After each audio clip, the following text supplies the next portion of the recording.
Rasulullah itu selalu memilih kalimat yang terbaik dan memilih kata yang terbaik ketika beliau menyampaikan kebenaran ataupun ketika beliau menyampaikan kebaikan.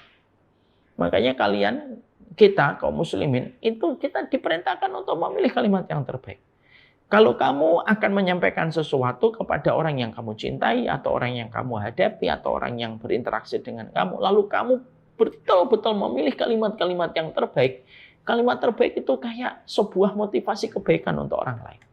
Dan itu melapangkan kehidupan mereka ketika mereka itu mendapatkan kalimat-kalimat yang baik. Seperti Rasulullah pernah ada seorang sahabat itu ketika telat sholat, lalu dia mendapati para sahabat sudah rukuk. Maka sahabat itu ketika mendapati sahabat sudah rukuk, maka sahabat itu rukuk di luar Masjid Nabawi. Sembari rukuk dia jalan masuk ke masjid. Maka pada saat itu Rasulullah diberitahu oleh malaikat tentang perbuatan sahabat ini. Lalu Rasulullah tanya, siapa di antara kalian yang tadi sembari rukuk jalan? Lalu sahabat itu berkata, saya ya Rasulullah. Lalu Nabi ketika mendapati sahabat tadi itu mengaku bahwasanya dialah yang jalan untuk jalan sambil rukuk sambil masuk ke Masjid Nabawi, maka Nabi langsung mengatakan, lihat pemilihan kalimatnya Nabi. Zadakallahu hirsan wala tu'id. Ini salah satu di antara ulama membacanya wala tu'id. Semoga Allah menambahkan kamu semangat kebaikan, wala tu'id, apa yang kamu lakukan jangan diulangi lagi ya. Ini namanya pemilihan kalimat yang terbaik dengan diksi yang terbaik. Memilih kalimat yang terbaik dengan diksi yang terbaik. Ya. Jadi Nabi itu tidak mengatakan gimana sih kamu belum masuk sok sudah rukuk sambil jalan. Tidak, Nabi mengatakan zadakallahu khirsan. Semoga Allah menambah semangatmu dalam kebaikan, tetapi perbuatan yang kamu lakukan jangan diulang lagi. Bismillahirrahmanirrahim. Sebelum menonton video ini, klik tombol subscribe dan like. Nyalakan tombol lonceng agar tidak ketinggalan video terbaru dari kami. Dan jangan lupa, tulis doa Anda di kolom komentar, akan kami aminkan bersama-sama. Assalamualaikum warahmatullahi wabarakatuh. Innal hamdalillah wassalatu wassalamu ala Rasulillah wa ala alihi wa sahbihi wa man tabi'ahum bi ihsan ila yaumil qiyamah. Kepada keluarga besar Rumah Quran Ummu Khadijah, kepada seluruh para santriwati yang sedang berjibaku dan sedang berjuang untuk menghatamkan Al-Quran dan menghidupkan Al-Quran di dalam perjalanan hidupnya. Semoga Allah senantiasa memberikan kepada kita di dalam perjalanan ilmu, Allah memberikan kepada kita hati yang senantiasa zuhud kepada Allah di dalam perjalanan hidup. Zuhud itu bukan berarti kita tidak memiliki apapun dari materi dan finansial, bukan. Zuhud itu bukanlah ketika pakaian kita compang-camping dan sobek-sobek, itu juga bukan. Tetapi zuhud itu adalah ketika hati kita senantiasa yakin dengan apa yang dijanjikan oleh Allah daripada apapun yang dikatakan oleh manusia, maka itulah yang dikatakan dengan zuhud. Banyak orang mereka salah kaprah ketika mereka mendefinisikan tentang zuhud. Bahwasanya zuhud itu ketika kita hanya jalan kaki, ketika kita hanya punya sepeda, ketika kita tidak memiliki rumah kecuali rumah kita bocor, maka kita senantiasa mengatakan secara otomatis itulah orang yang zuhud. Bukan. Zuhud itu amalan hati, zuhud itu bukan amalan fisik. Dan zuhud itu tidak sama sekali terpengaruh dengan kekayaan dan kemiskinan. Kalau zuhud itu harus miskin, berarti sesungguhnya orang kaya tidak mampu zuhud, dan Nabi Sulaiman pun sebenarnya dan sejatinya tidak bisa zuhud, karena Nabi Sulaiman diberikan oleh Allah kekayaan dan kekuasaan dan kerajaan yang berlimpah dan begitu luasnya. Tetapi zuhud itu amalan hati. Ada orang yang kaya dia zuhud, ada orang yang miskin dia tidak zuhud. Ada pula orang yang sederhana dia zuhud, ada orang yang kaya raya dia tidak zuhud. Semuanya tidak tergantung sama harta, tetapi sesungguhnya ketika kita kembalikan kepada definisi zuhud yang dikatakan oleh Ibnu Rajab di dalam kitab Tazkiyatun Nufus dibahas bahwasanya arti zuhud itu adalah ketika kita yakin kepada apa yang dijanjikan oleh Allah daripada apapun yang dikatakan oleh manusia. Maka ini adalah sikap zuhud. Kalau ada seorang santriwati ketika dia yakin bahwasanya membaca Al-Quran dan menghafalkan Al-Quran itu lebih baik daripada FOMO kepada apa yang sedang trending di dunia sosial media, dan dia meyakini Al-Quran itu jauh lebih baik daripada suara-suara lagu di TikTok dan Instagram walaupun sedang viral, itulah yang dinamakan zuhud. Ketika ada santriwati, ketika nanti setelah selesai mereka menghatamkan Al-Quran, lalu mereka ketika ingin membeli sesuatu, mereka menabung dan tidak sama sekali tertarik untuk mendapatkan satu barang dengan cara mendapatkannya dengan riba, itulah sikap zuhud. Jadi sikap zuhud itu adalah sikap ketika kita yakin kepada apa yang dikabarkan oleh Allah daripada apa yang dikatakan oleh manusia. Makanya nanti ketika para santriwati ketika akan menempuh pernikahan, dia yakin ta'aruf itu lebih baik daripada pacaran. Walaupun mungkin setiap orang dari keluarga besarnya, dari lingkungannya, mungkin tetangga-tetangganya dan kerabatnya mengatakan, kalau kamu ta'aruf nanti kamu nggak dapat jodoh, nanti kamu menjadi perawan tua. Tapi santriwati itu tetap yakin bahwasanya pacaran tidak mendekatkan jodoh dan ta'aruf itu tidak menjauhkan jodoh.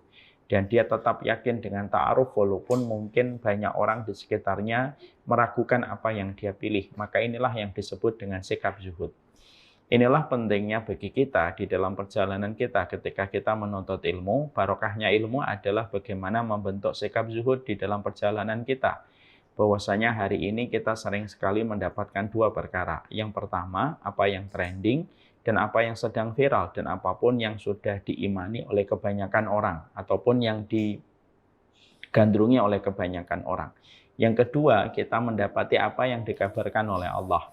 Maka sesungguhnya kalau kita sebagai penuntut ilmu, ketika kita sering duduk di taman-taman ilmu dan kita meyakini apapun yang dikatakan oleh Allah, dan apapun yang kita pelajari dari apapun yang dijanjikan oleh Rasulullah SAW lebih kuat daripada apa yang dijanjikan oleh manusia, lebih kuat daripada apapun yang dikatakan oleh manusia walaupun itu viral dan trending, maka itulah yang disebut dengan sikap zuhud. Inilah yang menjadikan kita senantiasa memohon kepada Allah semoga perjalanan kita pada perjalanan kehidupan kita mendapatkan barokahnya ilmu, dan barokahnya ilmu terletak bagaimana kita memiliki sifat zuhud di dalam perjalanan hidup kita.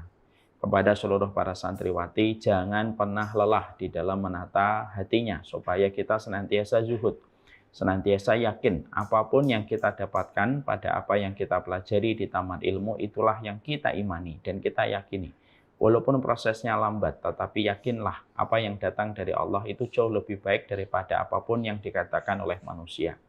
Orang mengatakan bahwasanya kalau kamu hidup dan sekolah di pondok tahfidz dan rumah tahfidz, kamu tidak punya ijazah, gimana kamu nanti bisa mendapatkan rezeki dan mendapatkan uang? Tetapi santriwati itu sembari senyum dia menjawab, Allah tidak akan pernah meninggalkan orang yang berinteraksi secara jujur dengan setiap firman-Nya. Ini merupakan sifat zuhud. Ketika santriwati, ketika nanti tergoda dengan seorang ikhwan gitu, lalu ikhwan itu mengajak untuk kenalan di luar ta'aruf yang benar, di luar ta'aruf yang syar'i. Lalu teman-teman kamu bilang, wah kelihatannya kalau kenalan dulu lebih baik deh daripada langsung ta'aruf. Tapi kita tetap mengatakan bahwasanya kita pengen ta'aruf. Dan kita yakin bahwasanya ta'aruf lebih baik daripada pacaran. Itu sikap zuhud.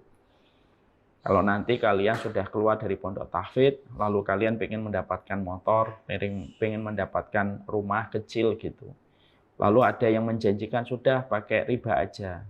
Ajukan pinjaman ke bank nanti supaya bisa nyicil selama 15 tahun. Tapi kamu menjawabnya dan berkata, enggak lah. Kalau memang belum bisa membeli cash, saya cukup dengan menyewa saja. Menyewa itu membuat saya lebih tenang daripada saya meminjam dengan pinjaman yang di dalamnya ada riba.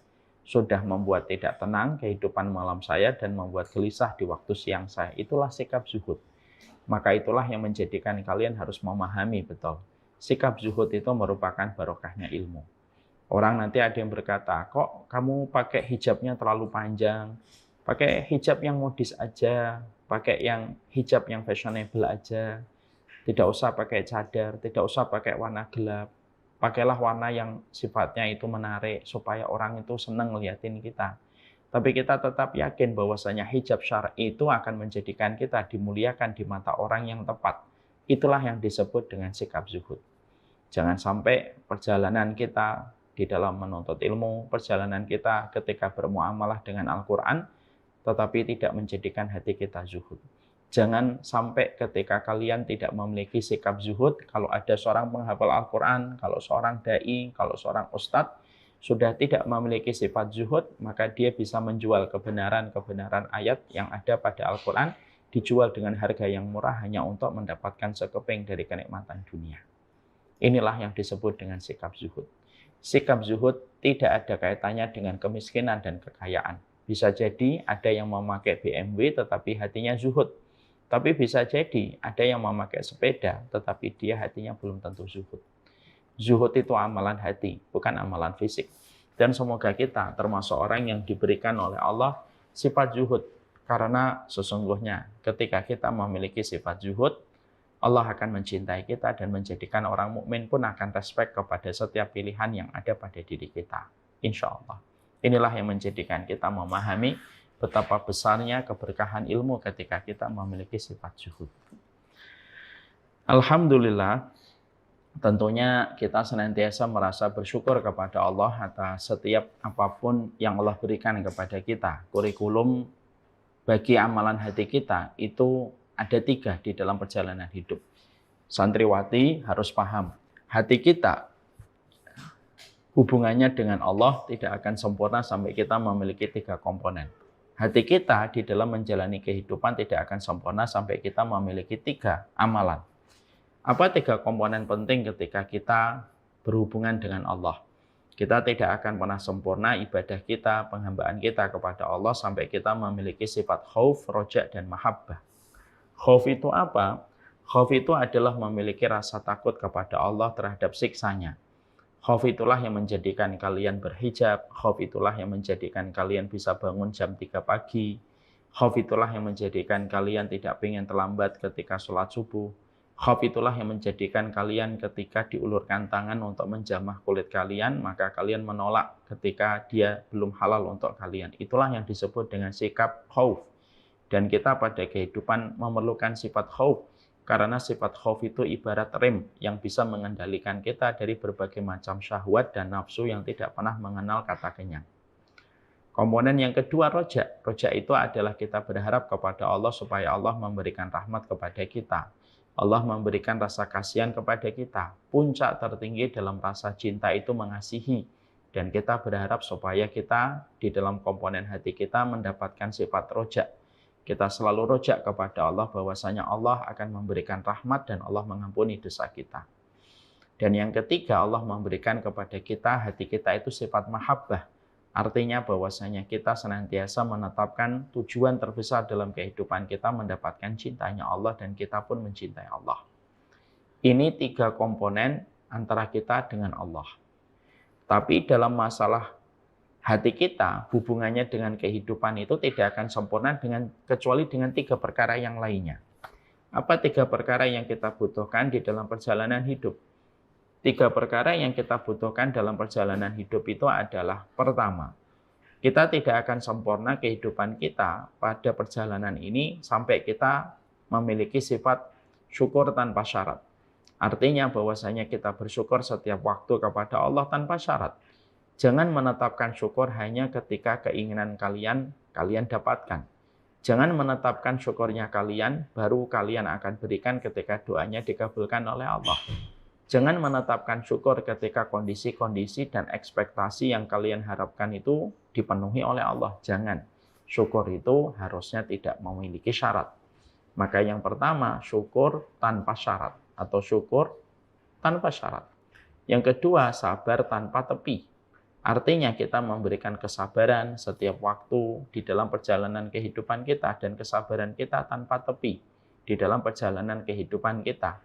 Sabar terus kita berikan di dalam setiap perjalanan hidup kita karena sesungguhnya mata uang di dalam gelombang kehidupan, mata uangnya itu adalah kesabaran tanpa tepi. Yang ketiga yaitu adalah memberikan keridhaan tanpa batas. Artinya kalian harus ridho kepada apapun yang Allah berikan kepada takdir kalian. Takdir itu ada yang pahit, takdir itu ada yang manis. Kadang-kadang kita membenci takdir yang pahit, padahal takdir pahit itu membawa kebaikan untuk kita di masa senja. Kadang-kadang Allah memberikan takdir manis, tetapi kalau kita lalai menyikapinya justru akan menjadi kerusakan pada perjalanan hidup kita. Maka inilah yang kita perlukan. Kehidupan itu tidak akan pernah lepas kecuali kita memiliki 3 komponen ini di dalam perjalanan hidup. Maka bagilah hatimu dengan 3 perkara. Bagilah hatimu dengan kesyukuran, bagilah hatimu dengan kesabaran, dan bagilah hatimu dengan keridhaan. Sepertiganya pada sabar, sepertiganya pada syukur, dan sepertiganya pada keridhaan. Dan itulah yang dikatakan oleh Imam Ibnu Qayyim di dalam salah satu kitabnya, Inna fil jannati lamangzilatun la tunalu illa bisobri indar rakha, illa bisobri indal bala, wa syukri indar rakha, wa ridho bil qada. Sesungguhnya di surga itu ada banyak sekali tingkatan-tingkatan di surga, di mana tingkatan-tingkatan di surga itu tidak akan pernah kita mendapatkan tingkatan-tingkatan di surga itu kecuali dengan 3 perkara, yaitu adalah dengan memberikan syukur kepada setiap kelapangan, memberikan sabar pada setiap kesulitan, dan memberikan keridhaan dalam setiap takdir yang berjalan di dalam kehidupan kita. Semoga kalian nanti mendapatkan 3 perkara itu senantiasa setiap waktu. Kalau kalian menghafalkan Quran, kok tidak membuat kalian sabar, tidak membuat kalian syukur, tidak membuat kalian ridho, hati-hati. Jangan-jangan ilmu dan Al-Quran yang kalian hafalkan belum barokah untuk kita.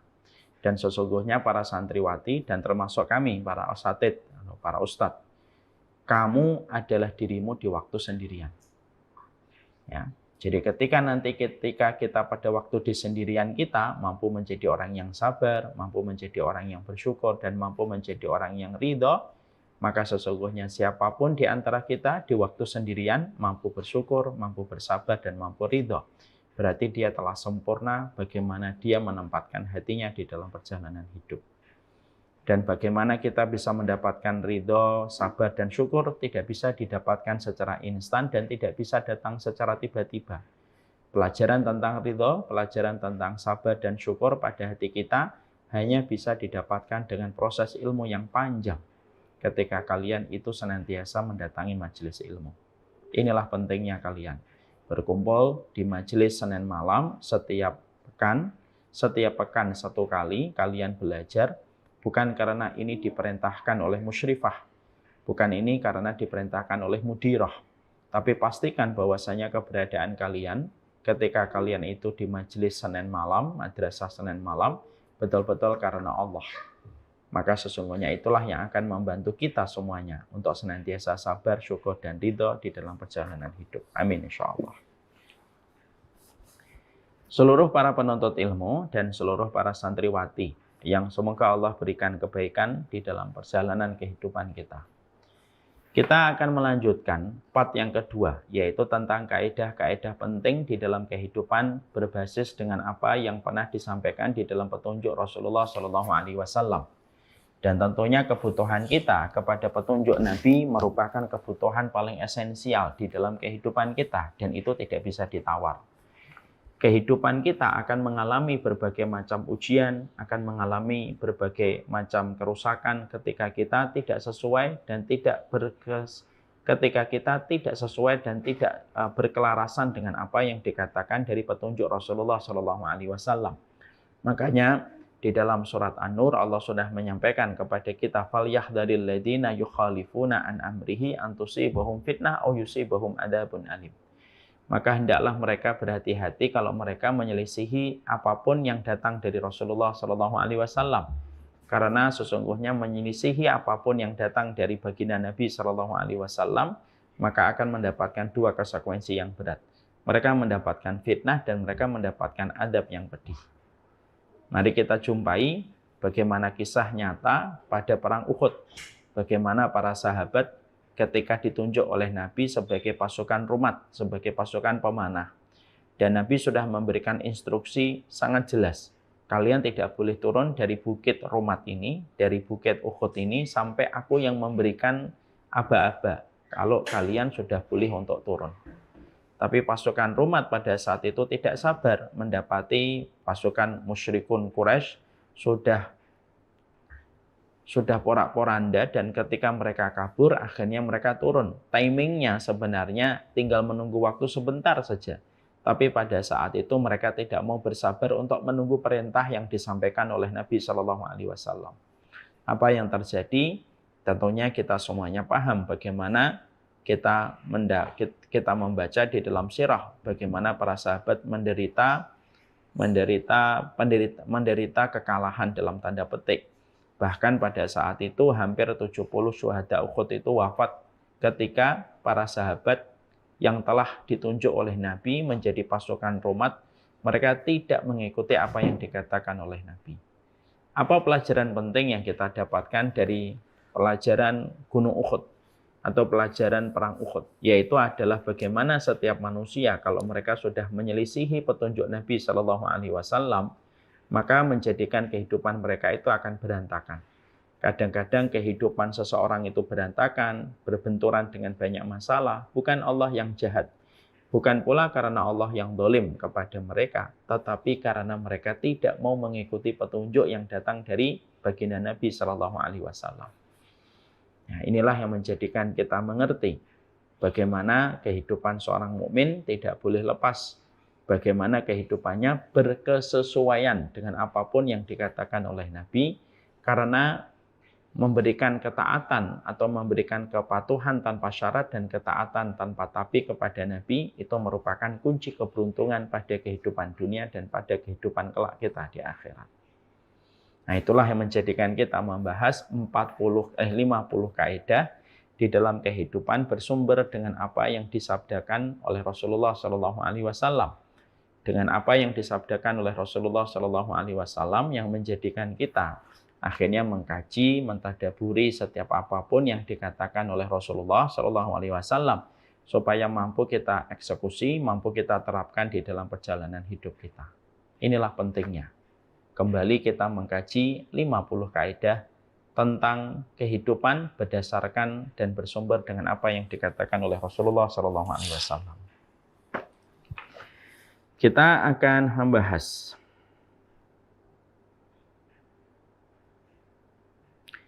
kaidah yang ke-10 yang menjadi pembahasan kita itu adalah sesungguhnya dusta itu mengarahkan dan menjerumuskan kita kepada sebuah dosa. Ini merupakan kaidah yang kita pelajari. Dan kemarin kita sudah menyampaikan di dalam bab muqaddimah.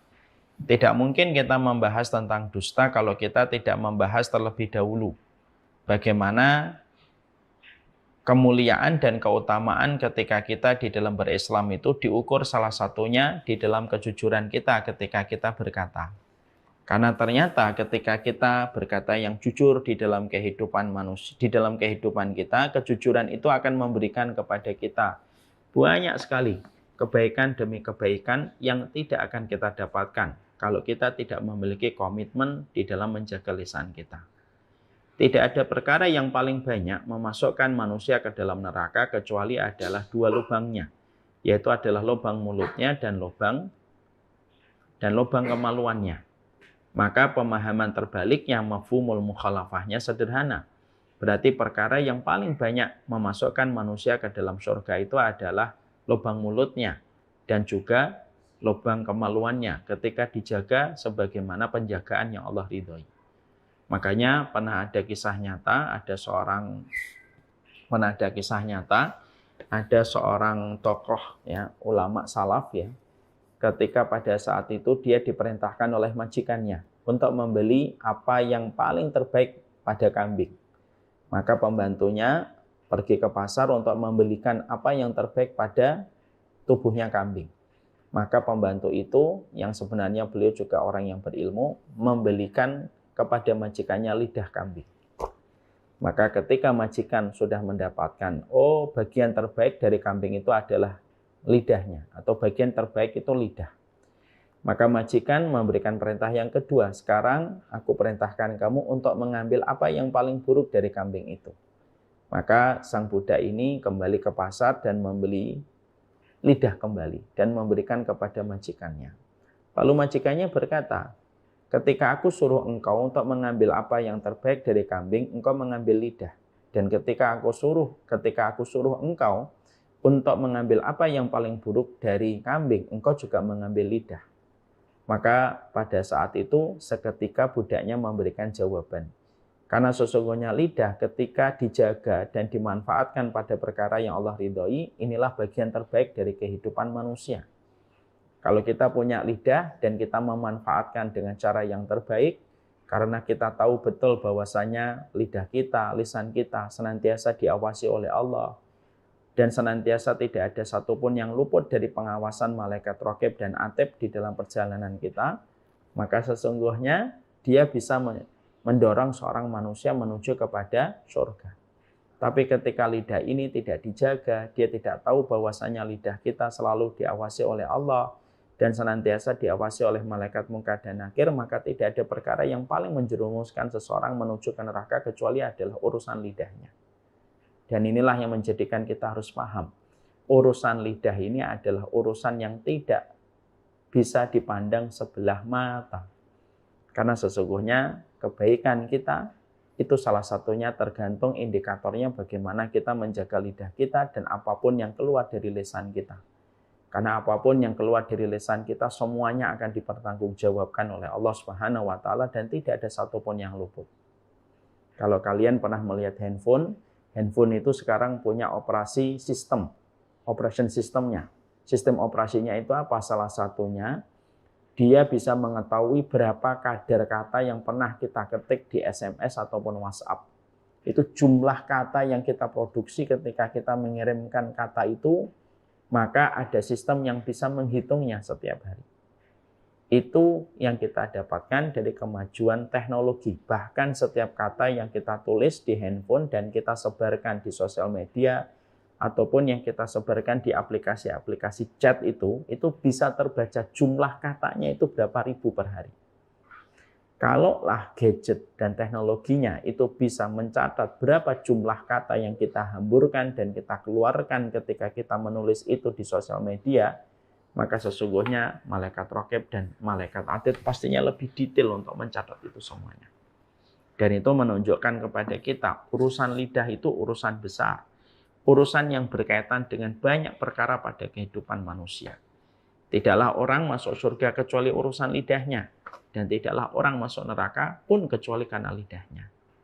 Makanya kebanyakan wanita mereka masuk neraka bukan karena mereka tidak sholat, bukan karena mereka kufur kepada Allah.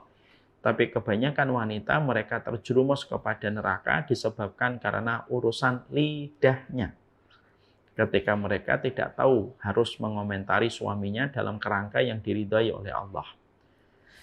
Makanya kan kita dapatkan dalam satu riwayat dikatakan oleh Rasulullah SAW, ra'aitun nara wa ra'aitu aksaru ahliha an-nisa. Aku melihat neraka dan aku melihat kebanyakan dari penduduk neraka itu adalah perempuan.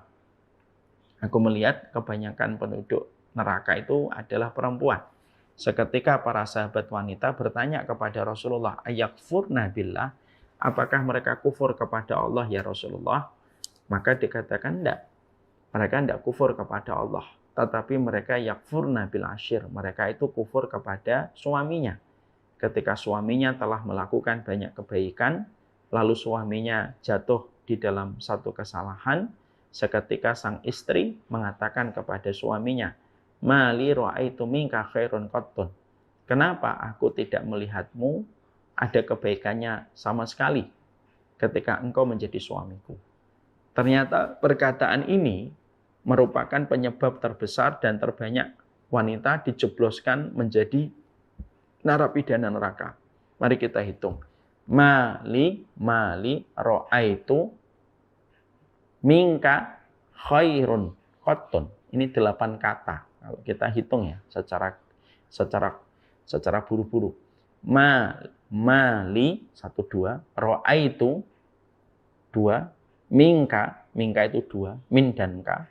Khairan itu 1, qattun itu 8. Jadi ketika ada seorang istri mengatakan mali ra'aitu minka khairun qattun, itu seketika bahwasanya perkataan itu menyeret seorang wanita menjadi narapidana neraka. Dan itu ternyata lewat lesannya. Maka inilah yang menyebabkan kita akhirnya memahami betapa dahsyatnya urusan kata. Karena apa? Urusan kata bisa menyebabkan seseorang bisa membunuh. Urusan kata bisa menyebabkan 2 negara bertikai dan berperang dan menyebabkan banyak tumpahnya darah manusia di atas muka bumi ini. Dan sesungguhnya dalam masalah kata ini pun menyebabkan rusaknya dari berbagai macam kehidupan itu adalah masalah kata. Ya. Untuk memberikan kepada kita tentang satu makna yang tidak bisa kita pandang sebelah mata. Urusan kalimat dan urusan lisan itu urusan besar. Dan inilah yang menjadikan kita sekali lagi memahami betapa pentingnya bagi kita untuk senantiasa memperhatikan setiap ucapan-ucapan yang keluar dari lisan-lisan kita. Makanya kemarin saya menyampaikan sebuah kisah nyata bagaimana seorang Imam Ahmad bin Hambal rahimahullahu ta'ala sangat menjaga setiap kata dan setiap kalimat yang keluar dari lisannya. Sehingga pernah satu waktu Imam Ahmad bin Hambal rahimahullahu ta'ala ketika sakit maka beliau mengerang dengan mengatakan gitu. Maka ada satu sahabatnya yang mendengar bagaimana Imam Ahmad itu mengerang. Sahabatnya itu lalu berkata kepada Imam Ahmad, aku khawatir apabila kamu mengerang semacam itu, erangan itu akan termasuk hisab yang akan ditujukan dan dihadapkan kepada dirimu. Maka semenjak saat itu Imam Ahmad setelah mendapatkan insight dari sahabatnya tentang bagaimana mengerang itu bisa menjadi hisab yang ditujukan kepadanya, semenjak saat itu Imam Ahmad tidak pernah sama sekali mengerang. Sesakit apapun beliau merasakan perihnya, maka beliau menggigit lidahnya supaya tidak mengerang. Saking beliau khawatir kalau mengerang itu nanti akan masuk pada kategori hisab yang akan memberatkan beliau di hadapan Allah. Ketika sahabatnya mengatakan ma yalfidhu min qaulin illa ladaihi raqibun atid. Tidak ada satu ucapan kecuali di sampingnya ada malaikat raqib dan atid. Dan aku khawatir, wahai Ahmad, bahwasanya erangan kamu itu masuk di dalam pembahasan yang akan ditulis oleh malaikat raqib dan atid. Maka semenjak saat itu, seperih apapun, sesakit apapun, Imam Ahmad ketika merasakan sakit, beliau menggigit lidahnya sekuat mampunya beliau. Supaya beliau tidak mengerang karena saking takutnya beliau ketika berurusan dengan masalah lisan dan masalah lidah. Ketika beliau tahu perkara inilah merupakan perkara yang paling banyak menjerumuskan seseorang kepada neraka, sebagaimana ketika menjaganya merupakan perkara yang paling banyak menyebabkan seseorang masuk ke dalam surganya Allah. Inilah yang kita pahami tentang masalah perkataan. Sekarang mari kita membahas. Kita mulai pembahasan adalah setelah kita membahas bagaimana keutamaan kita untuk menjaga setiap lisan kita, dan kita kemarin sudah membahas keutamaan lisan itu yang pertama akan menjadikan kita mudah diampuni oleh Allah dan menjadikan kita itu diperbaiki amalan kita ketika kita menjaga setiap kalimat yang keluar itu dengan kalimat yang benar. Yang kedua, kita juga sudah mempelajari bahwasanya menjaga setiap kalimat yang keluar dari lisan kita bisa menyebabkan Allah akan menjaga keturunan kita di dalam kebaikan dan di dalam kualitas hidupnya. Dan yang ketiga, menjaga ucapan itu bisa memberikan arti bahwasanya kita sangat menjaga urusan akhirat kita. Sekarang mari kita membahas. Ucapan itu memiliki tingkatan. Ucapan itu memiliki tingkatan. Ada setidaknya 3 tingkatan terbaik di dalam setiap ucapan manusia. Yang pertama, ucapan terbaik itu adalah qaulan sadida. Ya, yang kita baca di dalam surat Al-Ahzab. Ya ayyuhalladzina amanu taqullaha wa qulu qaulan sadida yuslih lakum a'malakum wa yaghfir lakum dzunubakum wa may yuti'illaha wa rasulahu faqad faza fawzan adzima. Yaitu tingkatan terbaik dalam setiap ucapan itu adalah perkataan yang benar. Perkataan yang benar itu adalah perkataan yang diucapkan oleh seseorang sesuai dengan kebenaran yang ditetapkan di dalam Al-Quran dan sesuai dengan apa yang ditetapkan di dalam hadis. Itu yang dinamakan dengan puncak tertinggi dari perkataan. Merekalah orang yang mengucapkan perkataan benar, dan sesungguhnya di antara ucapan yang paling tinggi, yaitu ucapan yang paling benar, yang paling berat itu adalah mengucapkan kalimat yang benar di hadapan pemimpin yang zalim. Ini merupakan ucapan yang paling dicintai oleh Allah. Ya, ini merupakan ucapan yang paling dicintai oleh Allah Subhanahu wa taala. Sehingga ketika kita mendapatkan bahwasanya ini merupakan ucapan tertinggi dalam kehidupan manusia. Sehingga ketika seseorang itu, ketika dia bicara, tidak pernah dia bicara tentang apapun kecuali tidak pernah keluar dari apapun yang diterangkan oleh Allah dan Rasul-Nya. Kalau dia tahu, dia menyampaikan sesuai dengan apa yang disampaikan oleh Allah dan Rasul-Nya. Kalau dia tidak tahu, menjadikan dia tidak akan pernah memberanikan diri untuk berkata sesuatu pada sesuatu yang tidak dijelaskan oleh Allah dan Rasul-Nya. Inilah puncak tertinggi dari ucapan kebaikan manusia, ucapan kebenaran. Makanya orang bisa berkata baik, tapi belum tentu bisa berkata yang benar. Karena tidak ada yang bisa berkata yang benar, kecuali adalah mereka yang telah memiliki hati yang kuat ketika dia beriman kepada hari akhir. Ucapannya adalah ucapan yang benar, walaupun dia mendapatkan penekanan yang luar biasa, dan dia mendapatkan konsekuensi yang berat ketika dia mengucapkan ucapan yang benar. Dan itulah yang terjadi kepada Imam Ahmad. Imam Ahmad itu merupakan salah satu di antara wali-walinya Allah yang dia mampu mengucapkan kalimat yang benar di hadapan pemimpin yang memaksakan pendapatnya yang menyimpang, tetapi Imam Ahmad tidak bergeming untuk tetap mengucapkan kalimat yang benar di hadapan pemimpin. Yang pada saat itu meyakini bahwasanya Al-Quran itu adalah makhluk. Dan Imam Ahmad mengatakan Al-Quran itu bukan makhluk, tetapi Al-Quran itu kalamullah. Ya, tentunya kita harus paham ya. Apa konsekuensinya kalau kita mengatakan Al-Quran itu makhluk, Ustaz? Konsekuensinya berat. Kalau kita mengatakan Al-Quran itu makhluk, berarti Al-Quran itu bisa salah, bisa benar. Al-Quran bisa diinjek. Al-Quran tidak perlu dihormati kalau Al-Quran itu makhluk. Itu bahayanya mengatakan Al-Quran itu makhluk. Oleh karenanya, seluruh ulama Ahlussunnah sepakat bahwasanya Al-Quran itu bukan makhluk, tetapi Al-Quran itu merupakan kalamullah, firman-Nya Allah yang bersifat mutlak, benar, dan tidak ada sama sekali di dalamnya kedustaan dan tidak ada sama sekali di dalamnya kerusakan. Fa inna asdaqal hadisi kitabullah. Sebagaimana kata Nabi, tidak ada ucapan yang paling benar kecuali adalah kitabullah. Nah, makanya kita merujuk perkataan yang benar ini diucapkan oleh Imam Ahmad. Makanya ketika Imam Ahmad tidak mau mengaminkan apa yang dipaksakan oleh yang dipaksakan oleh penguasanya pada saat itu, maka akhirnya menjadikan Imam Ahmad itu dijebloskan ke penjara. Ada satu kisah menarik ketika Imam Ahmad itu dijebloskan ke penjara, maka beliau sebagai manusia biasa, beliau memiliki rasa khawatir dan takut. Pada saat itu, ada salah satu orang yang berada di penjara yang sama dan sel yang sama dengan Imam Ahmad. Ketika beliau melihat Imam Ahmad agak takut dengan eksekusi hukuman yang akan diterapkan kepada beliau, karena beliau itu akan dicambuk. Kalau kita membuka di dalam buku sirah, kita akan menjumpai hukuman cambuk yang ada pada zaman itu sangatlah luar biasa sadis. Bahkan ada sebagian ahli sejarah itu mengatakan bahwasanya hukuman cambuk yang diterapkan pada zaman itu kalau ditimpakan kepada gajah, gajah itu pasti mati menggelepar, saking kuatnya cambukan pada waktu itu oleh para algojo yang ditetapkan. Ya.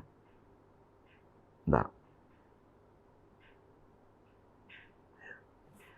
Maka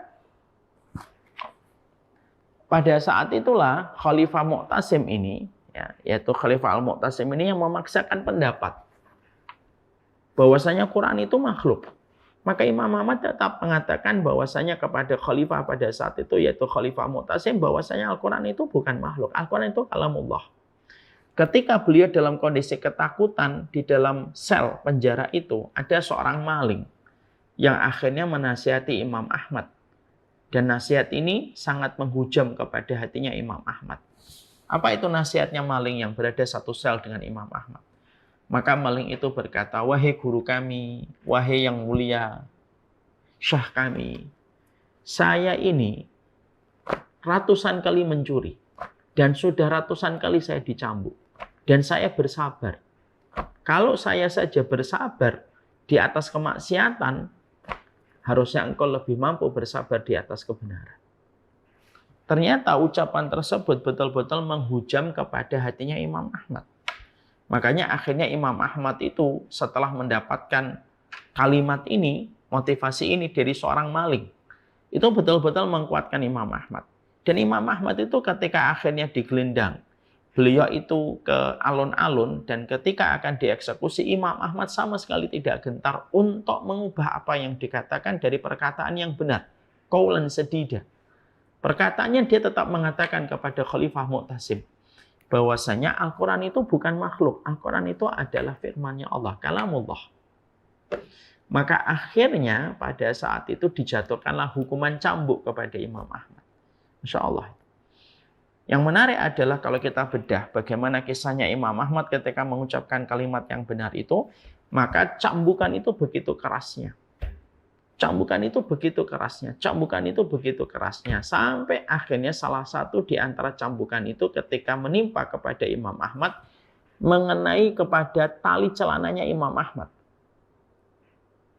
Dan hampir saja tali celana Imam Ahmad itu turun dan memperlihatkan auratnya Imam Ahmad. Para santriwati harus tahu, Imam Ahmad ini ulama besar. Imam Ad-Dahabi mencatat dan mengatakan bahwasanya sekali berimam Ahmad, kalau sudah ngisi kajian, paling minim muridnya yang hadir itu 5.000 orang. Itu paling minim. Sekelas Imam Ahmad. 500 orang itu menjadi murid pertamanya Imam Ahmad yang paling rajin mencatat ketika Imam Ahmad mengisi. 4.500 itu belajar bagaimana akhlaknya Imam Ahmad. Makanya ketika Imam Ahmad itu dicambuk, disaksikan ribuan orang. Dan semuanya tidak tega melihat hukuman itu ditimpakan kepada Imam Ahmad. Ketika salah satu cambukan Al-Gojo itu mengenai kepada celananya Imam Ahmad, hampir melorot. Maka pada saat itulah Imam Ahmad itu berdoa dan meminta tolong kepada Allah, dan Allah menurunkan karomah kepada Imam Ahmad. Apa doanya Imam Ahmad pada saat itu? Maka pada saat itu doanya Imam Ahmad adalah, ya Allah, tutuplah auratku ya Allah, ketika aku tidak bisa menutup auratku ini. Maka seketika Allah tutup auratnya Imam Ahmad, sekencang apapun cambukan yang mengenai kepada Imam Ahmad tidak mampu melepaskan tali celananya Imam Ahmad sampai hukuman cambuk itu selesai. Dan auratnya Imam Ahmad terjaga sampai cambukan itu selesai. Dan Allah kuatkan Imam Ahmad. Inilah yang merupakan puncak tertinggi dari perkataan manusia. Puncak tertinggi perkataan manusia itu adalah mengatakan kalimat yang benar di hadapan pemimpin yang zalim. Mereka mengucapkan kalimat yang benar karena mereka cinta kepada pemimpinnya walaupun pemimpinnya zalim.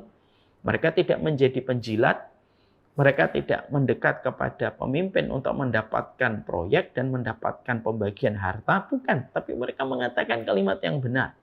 Dan inilah yang disebut dengan qaulan sadida. Ini merupakan ucapan yang terbaik dalam kehidupan manusia. Ya. Sehingga inilah yang menempati urutan pertama dalam sebaik-baik perkataan manusia di hadapan Allah, yaitu qaulan sadida ini. Makanya inilah yang menjadikan memahami kita bahwasanya inilah puncak dan inilah amalan yang betul-betul menjadikan amalan kita akan diampuni oleh Allah, amalan kita akan diperbaiki oleh Allah, keturunan kita akan dijaga oleh Allah ketika kita sudah mampu menyampaikan qaulan sadida. Ya. Makanya kalau ada seorang guru mampu mengucapkan kalimat yang benar di hadapan orang kaya yang menjadi muridnya, inilah yang disebut dengan qaulan sadida. Makanya Ali bin Abi Thalib itu apa? Salah satu perkataan yang berat, kata Ali bin Abi Thalib adalah, engkau mengatakan sesuatu yang benar dengan orang yang kamu harapkan kekayaannya dan orang yang paling kamu takutkan hukumannya. Ini merupakan perkataan yang paling berat, kata Ali bin Abi Thalib. Dan setiap orang yang mampu mengucapkan itu, maka dia mendapatkan puncak tertinggi dari perkataan yang terbaik di antara perkataan yang pernah diucapkan manusia, yaitu adalah perkataan yang benar. Makanya Allah lalu menyampaikan di dalam surat Fussilat ayat yang ke-33, wa man ahsanu qaulan mimman da'a ilallah. Manakah yang lebih baik daripada perkataan ketika mengajak kepada Allah dan dia menyampaikan perkataan yang benar? dia mengucapkan kalimat yang benar. Sebagaimana ini pun diwakili oleh Bilal ketika Bilal itu ditimpa dengan batu oleh Umayyah bin Khalaf, dan Bilal itu tetap mengatakan ahad, ahad, dan tidak sama sekali merubah pendapatnya, maka inilah yang disebut dengan perkataan yang benar. Dan ini puncak perkataan terbaik. Ini kita harus paham dulu, supaya kita mengerti bagaimana perkataan yang menempati urutan yang Allah ridhoi dan Allah cintai.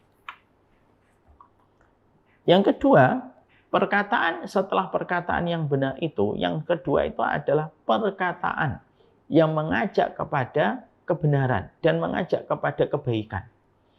Ya. Dia tidak sebagaimana yang pertama, mengajak kepada kebenaran, tapi dia mengajak kepada kebaikan. Itulah yang dimaksudkan pula oleh surat Fussilat yang tadi kita baca, waman ahsanu qaulan mimman da'a ilallah wa amila shalihan wa qala innani minal muslimin. Yaitu di dalam surat Fussilat 33 adalah orang yang mereka itu menyeru kepada kebaikan. Terkadang mereka tidak menghadapi tekanan sebagaimana ketika mengucapkan kalimat yang benar. Karena kalau yang baik itu standarnya lebih rendah daripada nomor satu. Kalau nomor satu tuh tekanannya luar biasa. Jadi mengucapkan kalimat yang benar itu tekanannya luar biasa dan konsekuensinya berat. Konsekuensinya berat. Ada yang kedua, yaitu kalimat yang mengajak kepada kebaikan. Ya. Dia mengajak kepada kebaikan supaya orang bisa melakukan kebaikan-kebaikan itu walaupun dia tidak sampai tarafnya itu mengajak kepada kebenaran.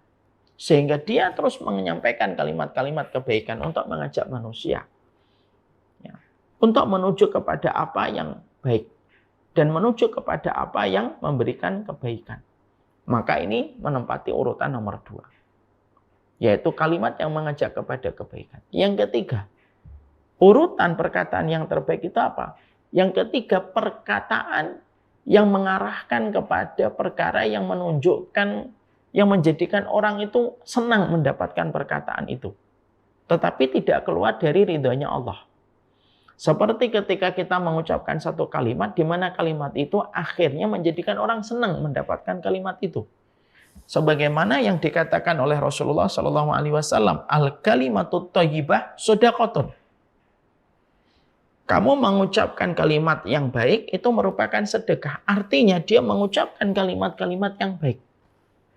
Kamu mengucapkan kalimat-kalimat yang baik. Dan itu merupakan sedekah. Itu merupakan sedekah. Kalimat-kalimat yang baik itu. Artinya bahwasanya kalimat yang kita sampaikan melapangkan hatinya orang untuk mendengarnya. Ya. Disampaikan dengan diksi yang baik, disampaikan dengan bahasa yang lembut, itu merupakan kalimat yang Allah ridhoi yang nomor 3. Terkadang mungkin kalimatnya kalimat biasa, kalimat yang biasa, mubah biasa. Tapi kalimat-kalimatnya itu kalimat yang disampaikan dengan cara yang terbaik, metodenya yang terbaik.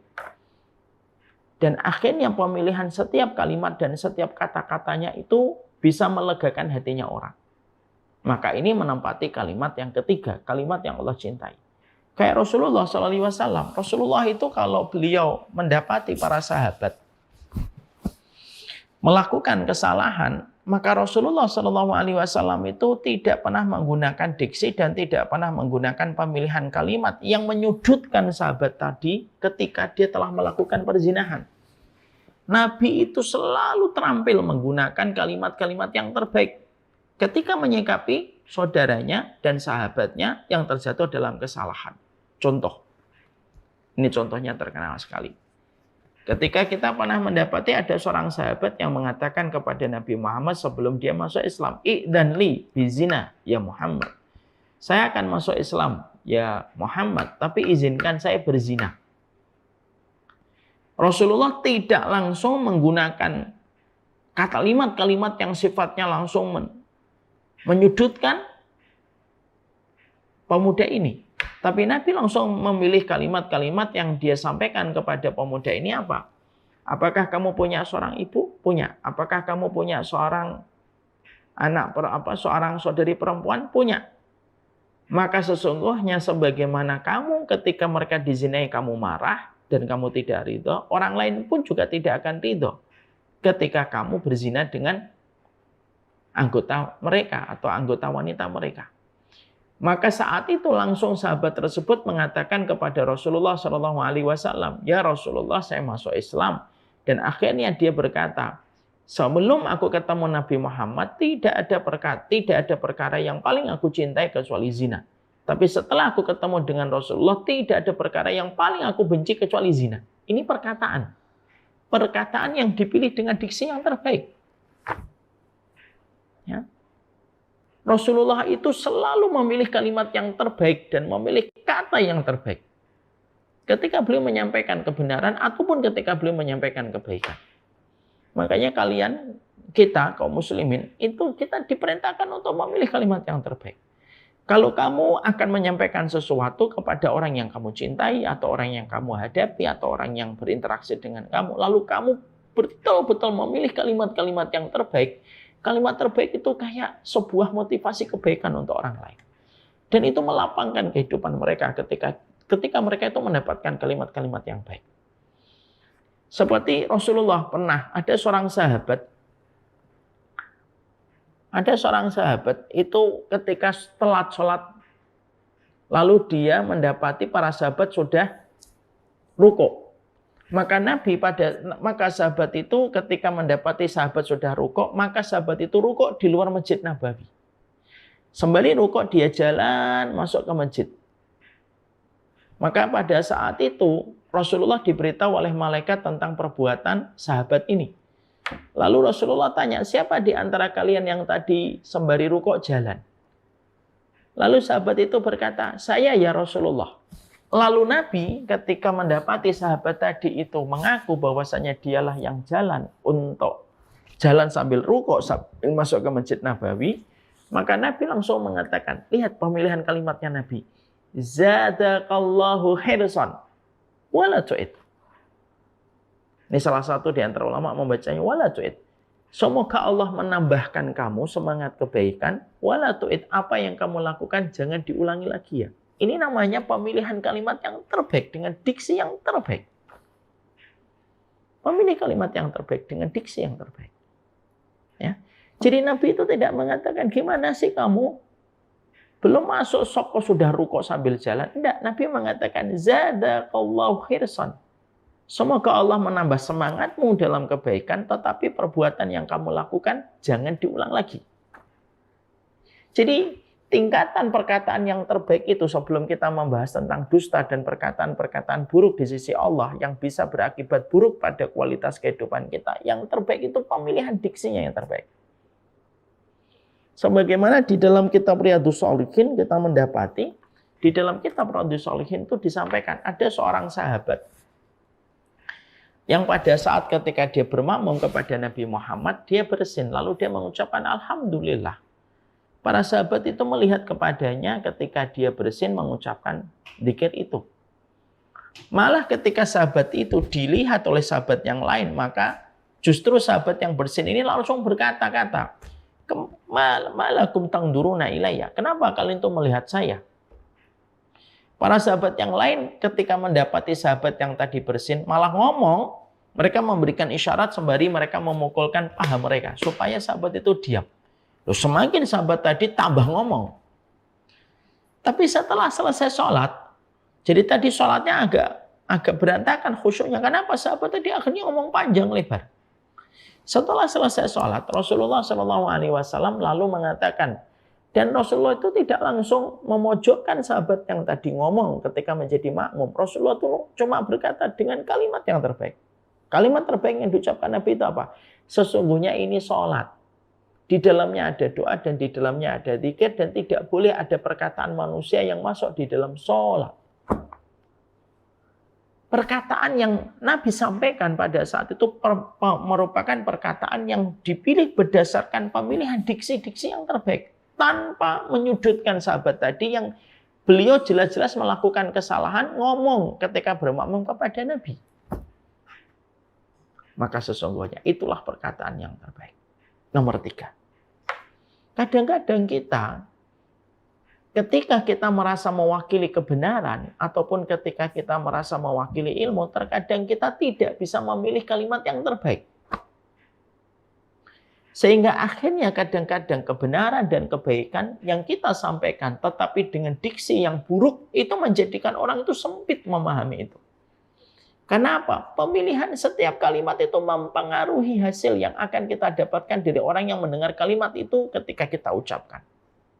Makanya yang ketiga, kata para ulama, kalimat yang terbaik itu adalah kalimat yang dipilih dengan kalimat-kalimat dengan diksi-diksi yang indah.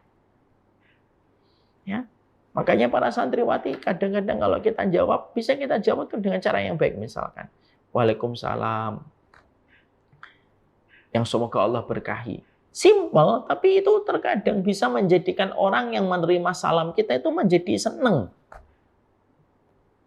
Atau terkadang kita membuka dengan pertanyaan yang sifatnya itu menghangatkan. Gimana kabarnya? Semoga semuanya sehat. Kalau ada yang sakit, disembuhkan oleh Allah. Kalau ada masalah, dibukakan jalan keluarnya. Itu semuanya jalan sedekah. Jadi perkataan yang diridhai oleh Allah, yang pertama mengucapkan kebenaran, yang kedua mengajak kepada kebaikan, yang ketiga ke setiap kalimat yang ketika pemilihannya itu diucapkan dengan pemilihan-pemilihan yang baik. Makanya kita pernah mendapati satu kasus gitu. Ada seseorang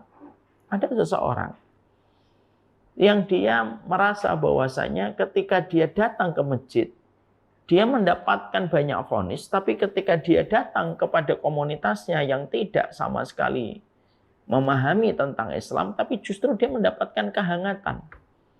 Dan itu dipengaruhi oleh setiap kalimat yang dia dapatkan. Makanya maaf, jangan sampai di antara kita yang hari ini berada di atas jalan ilmu, itu sampai kita tidak mampu untuk memilih sebuah diksi dan sebuah kalimat sebelum kalimat itu keluar dari lisan kita. Pilih yang terbaik. Kita memilih kalimat yang terbaik saja, belum tentu orang itu bisa menerima apa yang kita ucapkan, apalagi kita serampangan ketika mengucapkan. Bukan berarti ketika kamu di atas ilmu, maka kamu boleh mengutarakan itu dengan apapun kalimat yang akhirnya bisa jadi menyakitin orang lain. Bisa jadi orang lain itu tidak mau memahami kebenaran, bukan karena fitrah mereka itu rusak, tapi bisa jadi orang itu tidak bisa memahami kebenaran karena kita tidak memilih diksi yang terbaik. Makanya yang ketiga, kalimat yang terbaik itu apa? Kalimat yang terbaik itu adalah kalimat yang melalui proses pemilihan kalimat-kalimatnya itu membawa kebaikan dan melegakan, melapangkan orang yang mendengarnya. Itu yang ketiga. Yang keempat, yang terakhir. Kebaikan dalam perkataan itu, kata para ulama, yang terakhir itu apa? Kalimat yang di dalamnya tidak ada dusta sama sekali. Nah, itu merupakan kalimat yang baik. Nomor 4 yang paling terakhir. Makanya kalau kalimat itu walaupun kalimat mubah, bercanda, selama tidak ada dusta, itu masih kategorinya baik. Dan itu masih diridhai oleh Allah. Ya. Dan ketika sudah jatuh dalam kedustaan, nah itulah yang akan menjadi berubah di sisi Allah. Jadi disinilah kita akhirnya memahami, para ulama lalu menyampaikan kepada kita 4 kategori perkataan yang terbaik di sisi Allah. Perkataan yang benar. Dan ini sulit yang luar biasa. Hanya orang-orang yang kuat imannya yang mampu mengucapkan kalimat-kalimat yang benar di dalam setiap perjalanan hidupnya. Dan mereka siap dengan segala konsekuensinya. Dan mereka ridho dengan segala tekanan-tekanan yang mereka dapatkan ketika mereka konsisten mengucapkan kalimat yang benar. Qaulan sadida, perkataan yang benar. Yang kedua, perkataan yang mengajak kepada kebaikan. Surat Fussilat 33. Ya, wa man ahsanu qaulan mimman da'a ilallah wa 'amila shalihan wa qala innani minal muslimin. Dia mengajak kepada kebaikan. Dia mengajak kepada kebaikan. Dia menyeru kepada kebaikan walaupun terkadang belum mampu untuk menahan orang lain dari kemungkaran. Karena dia fokus kepada kebaikan dulu. Ini yang kedua. Dan dia pun mendapatkan kemuliaan di sisi Allah. Yang ketiga, setiap kalimat yang dipilih dengan diksi-diksi yang terbaik. Dan dia tidak mau menyakitin orang. Jadi sebelum dia ngomong apapun, dia pikir terlebih dahulu apa yang akan dia ucapkan supaya tidak menyakitin orang. Sehingga mereka itu meletakkan hatinya di depan lesannya. Sebelum ngomong apapun, Hatinya mikir dulu panjang lebar. Hatinya mikir dulu yang paling dalam. Baru nanti lisannya ngomong. Dan itu berdasarkan kepada apa yang diucapkan oleh Nabi, al-kalimatut thayyibah shadaqatun. Kalimat yang baik itu sedekah. Yang terakhir, yang keempat, kalimat yang baik yang masih dalam lingkup ridhonya Allah, kalimat-kalimatnya tidak ada kedustaan. Kalimat-kalimatnya tidak ada kedustaan. Dia bercanda, diperbolehkan. Tapi bercandanya tidak pernah keluar dari kejujuran. Dia ngomong mau perkara yang mubah, dia ngomong tentang bisnis, dia ngomong tentang barang dagangan, dia ngomong tentang apapun perkara duniawi, tidak ada dusta sama sekali. Walaupun di dalamnya mungkin tidak ada kebaikan, walaupun di dalamnya tidak ada kalimat kebenaran. Dia ngomong perkara dunia, tapi tidak ada dusta. Itu pun sudah dicintai oleh Allah. Dan inilah 4 perkara yang Allah cintai. Maka setelah kita memahami 4 ini, baru nanti kita akan membahas gimana dusta itu yang akhirnya bisa membawa kerusakan dalam diri kehidupan manusia di dunia dan di akhirat. Rusaknya manusia itu terletak pada dustanya. Ya. Dan itulah yang akan menjadikan kita memahami dan mencoba untuk kita kaji.